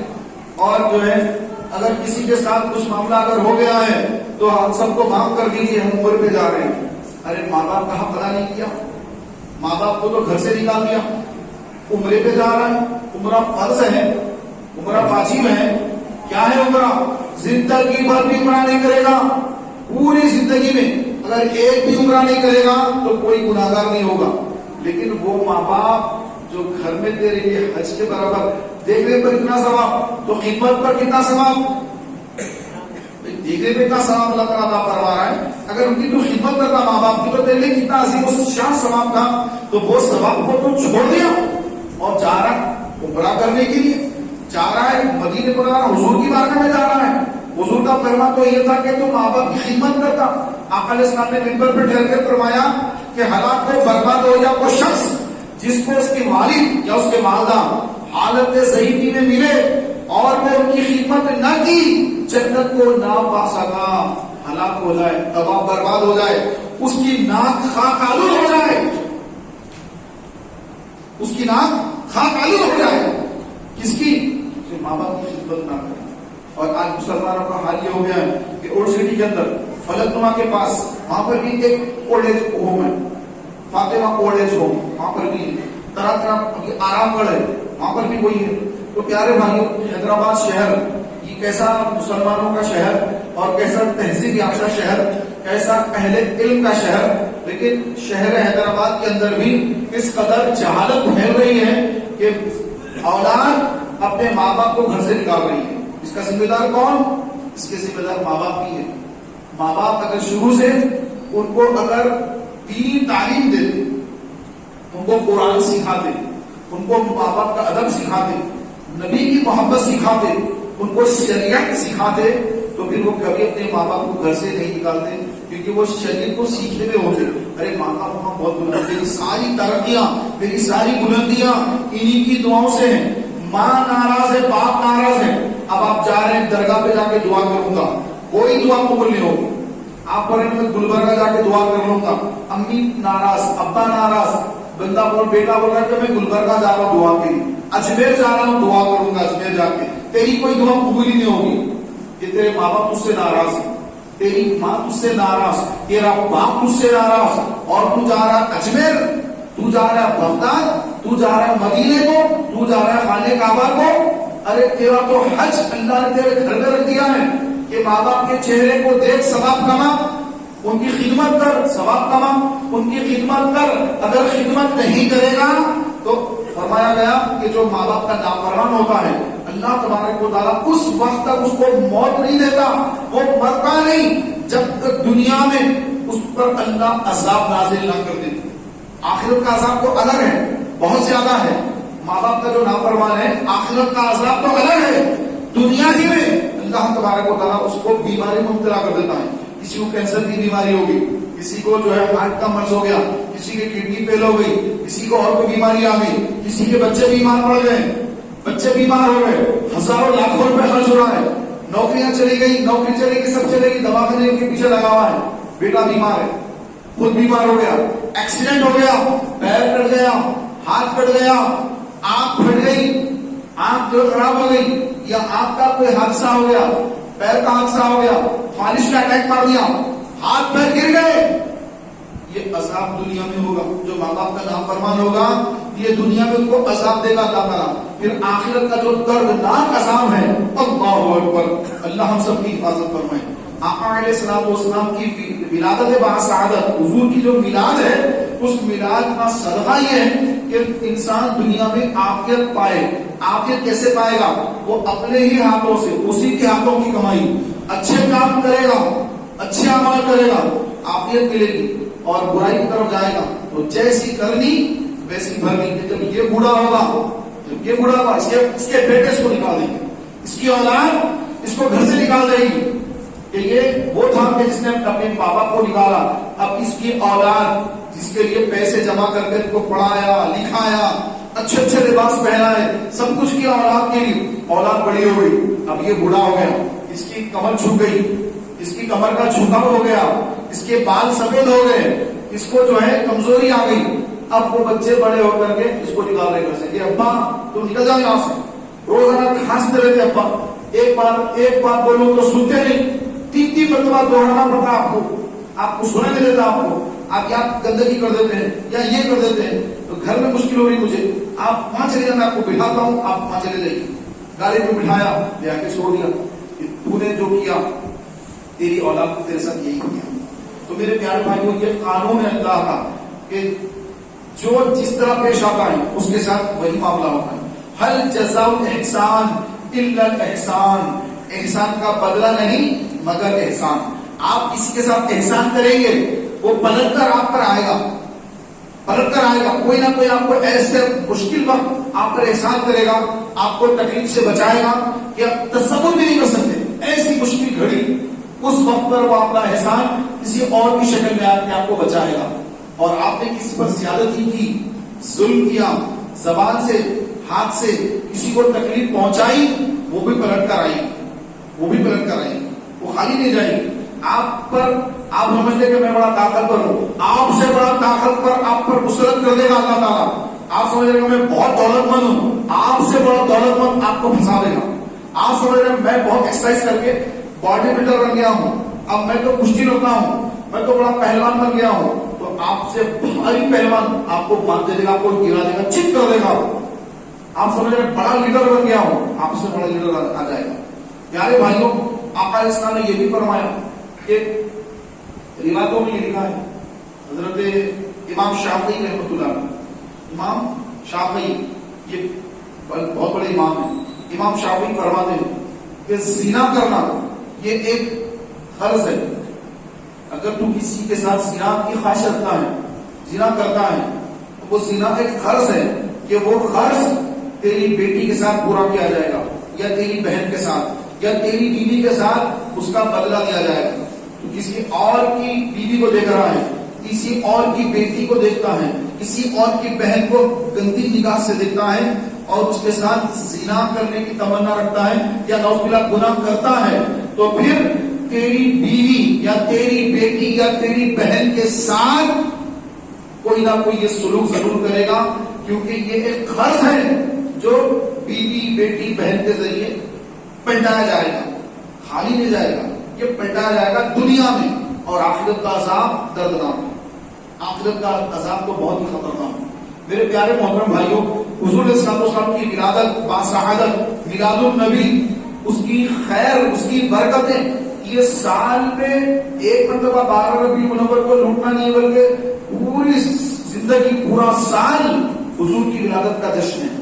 کہ ہر لمحے میں، ہر کام میں آپ دیکھ لیں کہ ماں باپ کا مقام حضور کی آمد سے پہلے ماں باپ کا کوئی مقام نہیں تھا، ماں باپ کا کوئی مرتبہ نہیں تھا، بیٹی کا کوئی مرتبہ نہیں تھا، بیوی کی کوئی عزت نہیں تھی، بہن کی کوئی عزت نہیں تھی، کسی کو عزت نہیں تھی، کہ بس لوگ جہالت میں تھے کہ بس تلوار نکال لی، چھوٹی چھوٹی باتوں پہ جھگڑے، خاندانوں میں جھگڑے، لڑائی جھگڑا، ایک خاندان کا دوسرے خاندان سے جھگڑا چلتے رہتے، جھگڑے ختم ہی نہیں ہوتے۔ حضور صلی اللہ علیہ وسلم تشریف لائے، معاف کرنے کے، صلح کرنے کے فضائل بیان کیے کہ جو صلح کر لیتا ہے اللہ اس سے راضی ہو جاتا ہے۔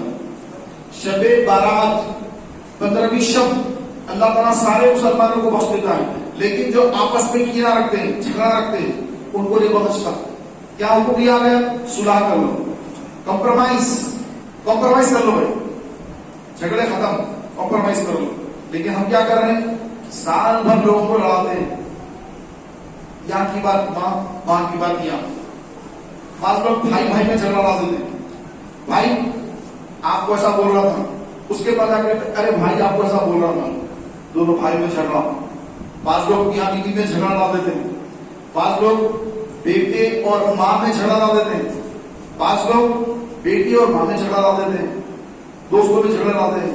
تو یہ جو جھگڑے ڈالنا ہے یہ اس قدر اللہ کو ناراض کرتا ہے کہ پیارے محترم بھائیوں، روایت میں لکھا ہے کہ قیامت کا جب دن ہوگا تو جو آپس میں دشمن تھے، دشمن زندگی میں دشمنی تھی، آپس میں بڑے جھگڑے تھے ہوتے، لیکن اللہ تبارک و تعالیٰ دونوں کی صلح کرا دے گا۔ صلح کرا کے فرمائے گا کہ تو جس نے زیادتی کی ہوگی، ظلم کیا ہوگا، اس سے فرمائے گا کہ تو اپنی اس کو دیکھ کیا دے، یا جو مظلوم تھا اس کو ایک عالیشان محل بتائے گا، اور بتا کر فرمائے گا کہ یہ عالیشان محل دیکھ، مظلوم اس کو بتایا جائے گا۔ وہ مظلوم دیکھ کر کہے گا کہ یا اللہ اتنا قیمتی محل، جنت کا اعلیٰ محل، یا اللہ اس کی کس کا ہے؟ رب فرمائے گا یہ جو اس کی قیمت دے گا اس کا ہے، اور تو بھی اس کی قیمت دے سکتا ہے۔ عرض کرے گا مولا اس کی قیمت کیا ہے؟ وہ تیرا جو بھائی جس سے تیرا جھگڑا تھا اس کو معاف کر دے، یہ اس کی قیمت ہے۔ اب بندہ سوچے گا یار کیا کروں، ایک طرف عالیشان محل ہے، ایک طرف یہ میرا دنیا میں جو مجھ پر ظلم کیا تھا، زیادتی کی تھی، مارتا تھا مجھے، گالیاں دیتا تھا لوگوں کے سامنے، پیٹتا تھا مجھے، کیسوں میں بک کر دیا مجھے، جیل کی سزا میں پیچھو گا اس کی وجہ سے، اس نے میری زندگی برباد کر دی یار۔ اور اللہ تعالیٰ آج جو ہے دو چیزیں رکھ دیا، اس کو معاف کر اور وہ محل میں چلا جا، یہ اس کی قیمت ہے۔ اگر اس کی قیمت دوں تو یہ محل ملے گا، اس کی قیمت نہیں دوں گا، اس کو معاف نہیں کروں گا تو یہ جہنم میں جائے گا۔ اب یہ جلے گا ابھی تو مجھے کیا ملے گا؟ یہ جل رہا، یہ گیا آگ میں جل رہا ہے، دوا پر سانپ مار رہے ہیں، بچھو ڈنک مار رہے ہیں، مجھے کیا ملے گا؟ میں تو عظیم الشان محل سے محروم رہ جاؤں گا، اب میں کیا کروں؟ بندہ سوچے گا، اس کے بعد عرض کرے گا کہ اے اللہ میں نے اسے معاف کر رہا ہوں، میں نے اسے معاف کر دیا، اب تو مجھے اس محل میں داخل کر دے. تو اللہ کیا فرمائے گا؟ اللہ کی رحمت پہ قربان چاہیے. اللہ تبارک و تعالیٰ فرمائے گا کہ اے میرے بندے آگے بڑھ، اپنے اس بھائی کا ہاتھ پکڑ تو داخل جنت ہو جاؤ. کیا شان کریمی، شان رحیمی، شان غفاری اللہ تعالیٰ دونوں کو داخل جنت فرما دے گا. تو صلح کرانا، کمپرومائز کرانا، یہ بہت اہم ترین کام ہے کہ اللہ تعالیٰ قیامت کے دن لوگوں میں آپس میں صلح کروائے گا اور نفرتوں کا خاتمہ فرمائے گا. تو جو لوگ کہہ رہے ہیں کہ بھائی تو حضور کے غلام ہیں، حضور کی امتی ہیں، حضور کے نام پر مٹ جائیں گے، ہم سب کچھ قربان کر دیں گے، یوں کر دیں گے، یوں کر دیں گے، جھنڈی لے کے ماشاءاللہ دھوم مچا رہے ہیں، ماشاءاللہ بہت اچھی بات ہے. بھائی حضور اسلام کی آمد کی خوشی سال بھر منائیے. جب کسی سے جھگڑا ہو جائے، کوئی گالی دے، یاد کر لیں اپنے آقا کو کہ حضور طائف میں گئے تھے، طائف والوں نے حضور کو نوز کا سنایا، پتھر پھینکے حضور پر، پتھر پھینکے، حضور کا جسم لہو لہان ہو گیا. آقا نے سب کو معاف کر دیا، سب کو معاف کر دیا. بدلہ لیا؟ کسی سے بدلہ نہیں لیا. فرشتے آ گئے، یا رسول اللہ اجازت دیجیے کہ میں دنیا کے تمام پہاڑوں پر میں موکل ہوں، ان کا ذمہ دار ہوں، ہر پہاڑ میرے تابع ہے، دنیا کے پہاڑ میرے تابع ہیں. اب یہ طائف کی بستی پہاڑوں کے بیچ میں ہے، آپ حکم دیجیے یہ طائف کی بستی کو جو اطراف پہاڑیوں میں گھیری ہوئی ہے، یہ ساری بستی کو تہس نہس کر دوں گا، ایک بچہ بھی بچے گا نہیں اس بستی کا، طائف کا. آپ حکم دیجیے. ان لوگوں نے آپ کو مارا، آپ کو لہو لہان کر دیا، آپ جسم سے خون بہ رہا ہے، ان لوگوں نے آپ کے ساتھ یہ زیادتی کی، یہ ظلم کیا. فرشتہ آ گیا، جبریل امین بھی آ گئے. جبریل آ کر حضور کی بات کا مسئلہ ہے کہ یا رسول اللہ یہ جو فرشتہ ہے یہ پہاڑوں پر موکل فرشتہ ہے، پہاڑوں پر ذمہ دار فرشتہ ہے، یہ آپ کی بارگاہ میں آیا ہے یا رسول اللہ. وہ عرض کر رہا کہ یا رسول اللہ حکم دیجیے، یہ بستی کو تہس نہس کر دوں گا پہاڑوں میں ملا کر. تو قربان چاہیے آقا صلی اللہ علیہ وسلم پر. آقا علیہ السلام نے کیا جواب دیا کہ اے فرشتوں، یہ لوگ اگر مجھ پر ایمان نہیں لاتے تو کوئی بات نہیں، ان کے آنے والی نسلیں، ان کے بعد آنے والی نسلیں ضرور مجھ پر ایمان لائیں گی. اور یہی ہوا. وہ لوگ تو جیسے جیسے گزر گئے، جب ان کی نئی نسل آئی، نسل نو، وہ گزر گئے، ان کی اولاد آئی، تو ایسی بہادر اولاد سبحان اللہ کہ سب کے سب اسلام میں داخل ہوئے اور جنگ کے موقع پر طائف کے نوجوان سب کے اول میں حاضر ہے، پہلی سب کے حاضر ہے وہاں کے نوجوان. آقا علیہ السلام نے یہ نہیں فرمایا کہ ان لوگوں نے مجھے مارا، میرے جسم سے، میرے منہ سے، منہ مبارک سے خون بہ رہا ہے اور پیروں تک قدمین شریفین، نالین شریفین، یہاں تک خون بہ گیا. اگر کوئی مارے، خون بہا، سامنے لوگ کتنا غصہ ہے، جو مار دیا اس میں خون نکل رہا ہے مجھے، ہم فون کر دیں، ارے آجا باپ، پوری ٹیم کو لے کے آجا، آج یہ کر دینا، مار دینا، یہ کر دینا ہے. پورے دوستوں کو بلا لیں گے، دوست آئیں گے، جھگڑا ہوگا، مار پیٹ.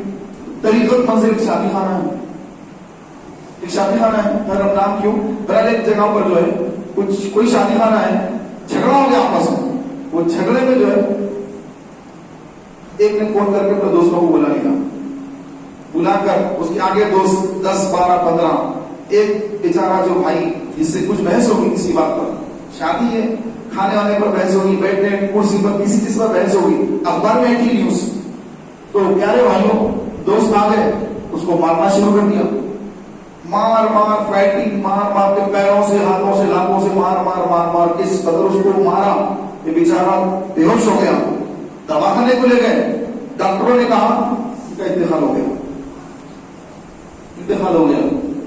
تو پیارے بھائیوں آقا علیہ السلام کو ان لوگوں نے شدید زخمی کیا، آقا لہو لہان ہو گئے اور وہاں کوئی مدد کرنے والا انسان نہیں تھا، کوئی مسلمان نہ تھا، حضور کا امتی کوئی وہاں پر ایمان لانے والا امتی کوئی نہیں تھا.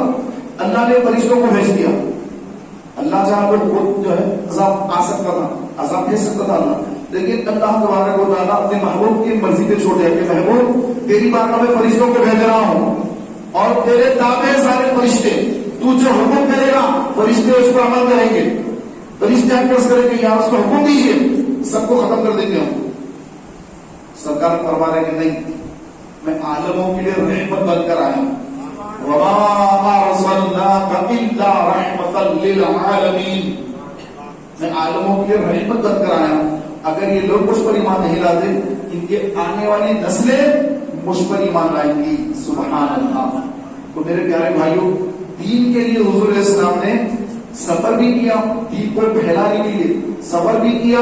پھر سفر میں وہاں کے لوگوں نے جب ظلم کیا، زیادتیاں کی، تکلیف پہنچائی، گالی تک دیے، مارا، پتھر مارا، لہو لہان کیا، لیکن آقا علیہ السلام نے ان کا بدلہ نہیں لیا.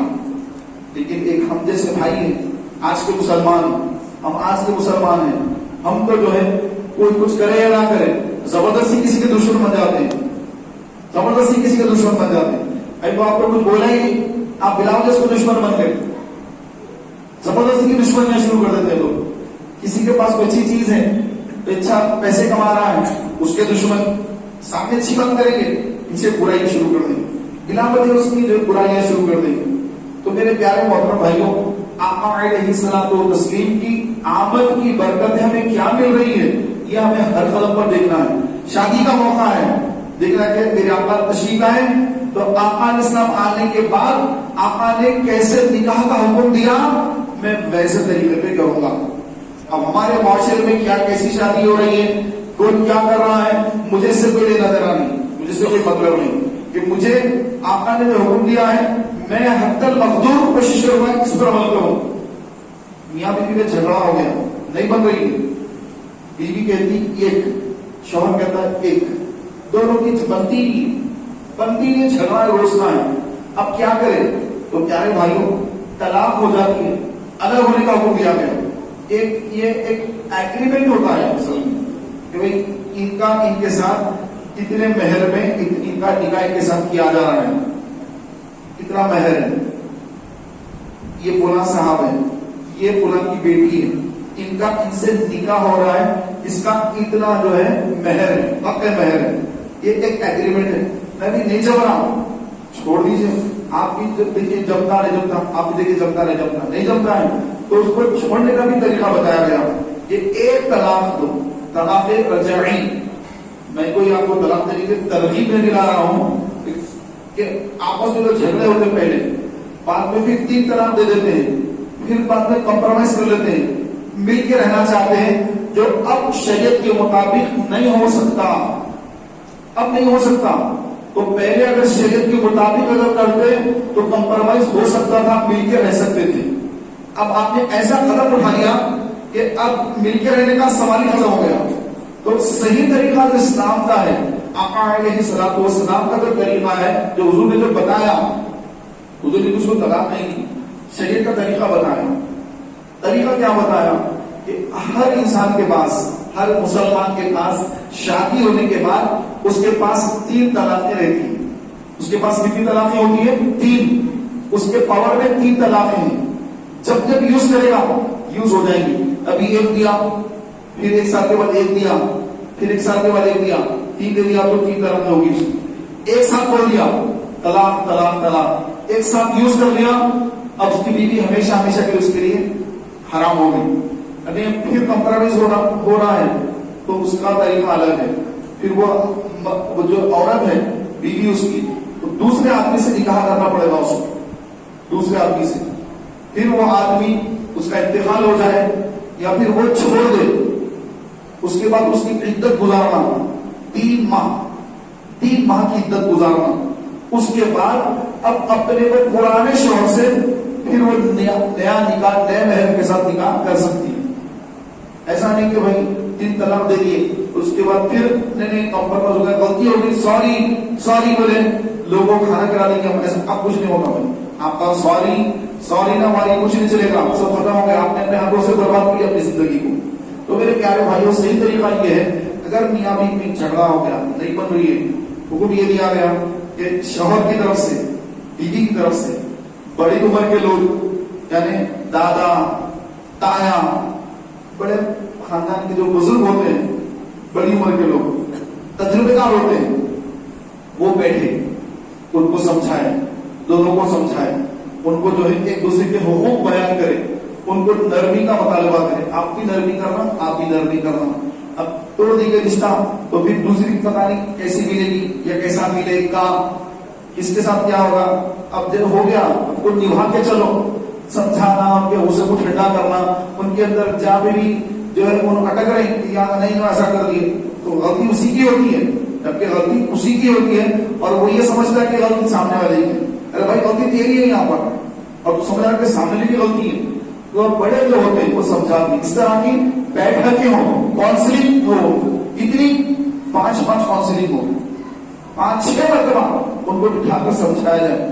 اس کے باوجود کوئی اثر نہیں ہو رہا ہے، نہیں بھائی پھر وہی ہے، جھگڑا ختم نہیں ہو رہا ہے.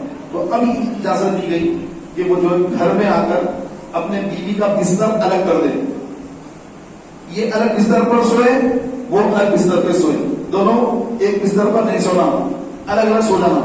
اپنی بیوی کو الگ کر دینا، آپ یہاں سو رہے ہیں، آپ کی بیوی دوسرے کمرے میں سونا. تو اس میں بھی جو ہے حکمتیں ہیں کہ آدمی جو ہے پھر کمپرومائز کی طرف آتا ہے، اس کا ذہن بنتا ہے کہ نہیں جانے تو جو بھی ہو گیا تھوڑا بہت جو دیکھ لیں گے. نہیں، اس کے باوجود بھی جھگڑے بڑھتے چلے جا رہے ہیں، ختم ہونے کا نام نہیں لے رہے ہیں، بڑھتے چلے جا رہے ہیں.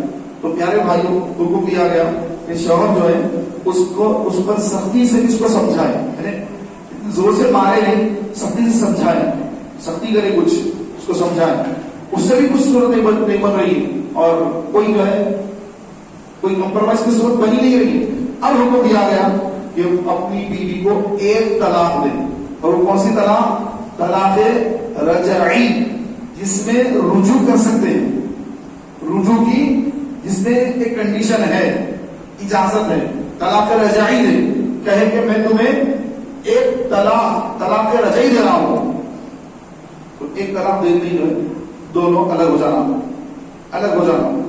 اگر پھر مل کے رہنا چاہ رہے ہیں تو 3 مہینے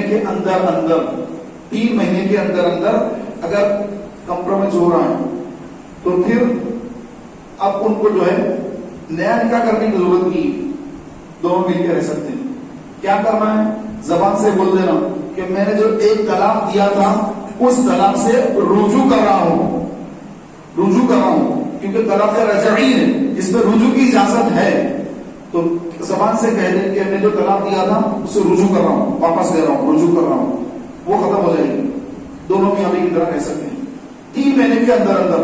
اور 3 مہینے گزر گئے، بیوی میکے چلے گئی، 3 مہینے گزر گئے، اب ایک طلاق پڑ جائے گی، دونوں اب علیحدہ ہو جانا. نہیں، 3 مہینے کے بعد اب جو ہے پھر کمپرومائز ہو رہا ہے تو اب نیا نکاح کرنا پڑے گا، نئے مہر کے ساتھ نیا نکاح کرنا پڑے گا. وہ کنڈیشن میں پھر رہ سکتے.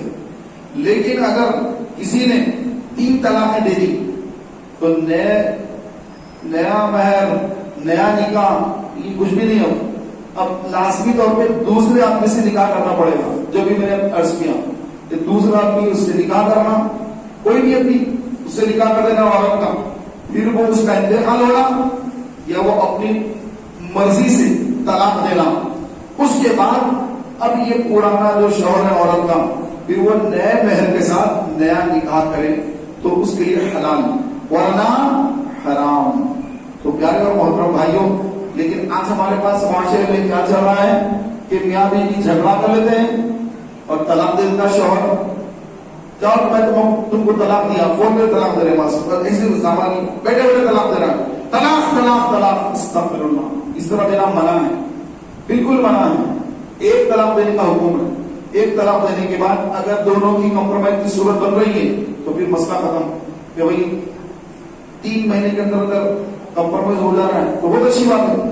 نہیں بنتا ہی نہیں تو پھر 1 مہینے کے بعد 3 مہینے کے بعد طلاق رجعی جو ہے وہ ختم ہو جائے گی اور آٹومیٹیکلی بیوی نکاح سے نکل جائے گی. وہ کہیں اور شادی کر لیں، یہ کہیں اور شادی کر لیں، نہیں بن تو کیا کریں. لیکن یہ نہیں کہ 3 طلاق دے دیا اڑا کر، یہ سخت منع ہے. تو کیا ہے محترم بھائیوں، اور بھی اس کے بڑے لمبی تفصیلی مسائل ہیں. تو اس سے جو علماء سے رجوع ہو کر اگر نعوذ باللہ کوئی پریشانی آگے اللہ نہ کرے کسی کے جھگڑے چل رہے ہیں تو پھر کوئی ایسا جذبات میں آ کر کوئی قدم نہ اٹھائے کہ بعد میں آپ کو تکلیف کا سامنا کرنا پڑے. تو جو بھی کرنا ہے علماء کرام، مفتیان کرام کی علم کی روشنی میں مسئلے کو حل کرنے کی کوشش کرنا چاہیے. شادی ہو، طلاق ہو یا جو بھی معاملہ ہو، ہر معاملے میں علماء سے رہنمائی حاصل کرنا ہے. لیکن ہمارے پاس کوئی معاملے میں علماء کرام سے کوئی رہنمائی حاصل نہیں کی جاتی ہے. جو من میں آیا، جو سمجھ میں آپ کرتے ہیں، بعد میں مسائل کر کے اب جا کے علماء سے پوچھتے ہیں اب ہم کیا کرنا، ایسا ہو گیا. ارے بھائی تو جب سے کیا کر رہے تھے آپ کو چاہیے تھا کہ پہلے جا کے بولنا بھائی ایسا تھا ہے مسئلہ، کیا کرنا ہے آپ بتائیے. جا کے پہلے مشورہ کرنا چاہیے تھا. آپ نے تو پہلے مشورہ کیا نہیں، پہلے تو آپ نے جو ہے پورے معاملے خراب کر دیے. اب اس کے بعد اب آئے ہیں مسئلہ حل کرو. ارے بھائی اب مسئلہ حل وہی ہوگا. اب تو مسئلہ آپ کے ہاتھ سے نکل گیا، کس کی ہاتھ سے نکل گیا. کوئی بھی عالم کوئی مسئلے کو بیان نہیں کر سکتا، ختم ہو گیا مسئلہ وہاں پر. تو اب کیا کریں گے؟ اگر کوئی دوسری بات کرنا چاہیں گے تو پھر کیا ہوگا؟ نعوذ باللہ اگر کوئی غلط مسئلہ بتائے گا تو اس کی آخرت تباہ ہو جائے گی. تو لوگ آج کل کیا کرتے ہیں؟ غلط مسئلہ بھی بتا دیتے لوگوں کو. کوئی بھی مسئلہ پوچھے تو یہ نہیں کہتے کہ بھائی یہ مجھے نہیں معلوم ہے، آپ کسی اچھے عالم سے پوچھ لیجیے. ایسا کوئی نہیں بولتا. ہاں وہ ایسا تو ایسا کر لو، یہ ایسا نہیں ایسا کر لو. تو پیارے بھائیوں، آپ اگر غلط مسائل بتا دیں گے تو آپ گناہگار ہوں گے اور پوچھنے والا بھی گناہگار ہوگا. حدیث پاک ہے آخر زمانے میں لوگ علماء سے نہیں جہلا سے مسائل پوچھیں گے، جہلا سے. اور جہلا ان کو غلط مسئلے بتائیں گے، غلط مسئلے بتائیں گے، خود پھنسیں گے، ان کو بھی پھنسائیں گے. تو کئی ایسے لوگ ہیں کہ جو مسئلے مسائل معلوم نہیں ہوتے، جو سمجھ میں آپ بولتے رہتے ہیں، خود بھی پھنس رہے ہیں، سامنے والے کو بھی پھنسا رہے ہیں. تو ایسا کوئی کام نہ کریں، اللہ سے ڈریں. امام احمد بن حنبل وقت اتنے بڑے امام، آپ سے جب سوالات ہوتے تو ہر سوال کا جواب نہیں دیتے. آپ فرماتے کہ اس کے بارے میں مجھے نہیں معلوم، اس کے بارے میں مجھے نہیں معلوم. جبکہ اتنا بڑا آپ کا مسلک ہے، اتنا بڑا آپ کا جو ہے پورا ایک نظام، آپ نے جو قرآن حدیث کی روشنی میں مسلک بتایا پورا. اتنے بڑے مسلک کے امام، جس مسلک میں غوث اعظم ہے، غوث اعظم حنبلی ہے، ہمارے پیر، پیرانے پیر غوث اعظم دستگیر رضی اللہ تعالی عنہ حنبلی مسلک کرتے ہیں، حنبلی مسلک میں ہیں. اور حنبلی مسلک کے امام احمد بن حنبل رحمت اللہ تعالی علیہ، کتنے بڑے امام ہو کر پیارے بھائیوں ہر مسئلے کے بارے میں ارشاد نہیں فرمایا، بلکہ سکوت اختیار کیا کہ نہیں اس کے بارے میں مجھے نہیں معلوم. لیکن ایک ہم لوگ ہیں، ہم کو تو ہر مسئلہ معلوم ہے، ہر مسئلہ معلوم ہے. داڑھی جو رکھی ہر مسئلہ بتانا ہے، کرتا پائجامہ جو پہن لیا مولوی سے بن گئے، ہر مسئلہ بتاؤ. تو ایسا نہیں ہے پیارے بھائیوں، جو معلوم ہے تو بس اتنا ہی بتائیں، جو نہیں معلوم ہے اس آپ کہتے کہ آپ اس اچھائی وجہ سے ہم معلوم کر لیں، اس کے بارے میں نہیں معلوم. اس میں کوئی بے عزتی کی بات نہیں ہے، اس میں کوئی حرج نہیں ہے، اس کے اندر کوئی پریشانی نہیں ہے، اس کے اندر راحت ہے، اس کے اندر عافیت ہے. اس کے اندر اگر آپ نے غلط مسئلہ بتایا آپ کو کیا ملے گا؟ کیا ملا آپ کو؟ کچھ نہیں ملا. کچھ ملا؟ کچھ نہیں ملا. کوئی دولت ملی، کوئی عزت ملی، دنیا میں کچھ نہیں ملا، آخرت تباہ کر لیا آپ نے. جب اس کو غلط مسئلہ بتایا پھر وہ جا کر کسی اور سے معلوم کرے گا، وہ صحیح مسئلہ اس کو معلوم ہوگا تو بولے گا کہ یہ مولانا تو جھوٹا ہے، اس کو تو کچھ معلوم ہی نہیں. میں وہاں جا کے معلوم کیا اور 10 علماء سے معلوم کیا، سب نے ایک ہی مسئلہ بتایا، لیکن یہ ایک مولوی ایسا ہے یہ غلط مسئلے بتاتا ہمیشہ. تو اپنے آپ کو جو ہے عام آدمی سمجھیں. علماء وغیرہ جو ہے یہ بڑے پہلے کام ہوتے ہیں، مفتیان اکرام کے بڑے کام ہوتے ہیں، تو ان کو جو ہے ان کو چھوڑ دیں، مسئلے مسائل ان سے پوچھیں، آپس میں جو ہے کوئی فتوے کے کام نہ کریں. تو اس میں ہماری عافیت ہے، اس میں ہمارا ایمان بھی سلامت ہے اور آخرت کی داؤ پہ نہیں لگے گی. تو پیارے اور محترم بھائیوں، اللہ کے رسول صلی اللہ علیہ وآلہ وسلم کی جو آمد ہے، حضور کی آمد ہمارے لیے رحمت کی رحمت ہے، ہمارے لیے باعث برکت کی برکت ہے. اس پر چلتے ہیں تو دنیا میں اور ہر قدم پر کامیابی اور عزت ہے، اور حضور کے طریقے کو چھوڑتے ہیں تو قدم قدم پر ناکامیاں، قدم قدم پر پریشانیاں اور قدم قدم پر مشکلات ہیں، نقصانات ہیں اور آخرت کی تباہیاں ہیں، آخرت کی تباہیاں ہیں. تو لہذا ہر مسلمان کو جو میلاد النبی مناتے ہیں صلی اللہ علیہ وسلم، تو یہ ذہن بنائیں کہ ہم آقا صلی اللہ علیہ وسلم کی ولادت کی جو خوشی منا رہے ہیں کہ شریعت ہم کو اللہ کے رسول سے ملی ہے، تو اس مبارک موقع پر اللہ کے رسول صلی اللہ علیہ وسلم کی شریعت پر عمل کرنے کی ہم نیت کریں گے انشاءاللہ۔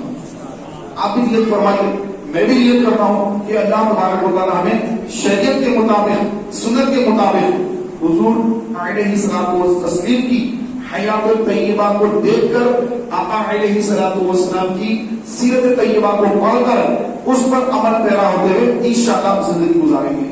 اللہ تعالیٰ مجھے آپ کو عمل کی توفیق عطا فرمائے، آمین بجاہ نبی صلی اللہ علیہ وسلم۔ پیارے بھائیوں،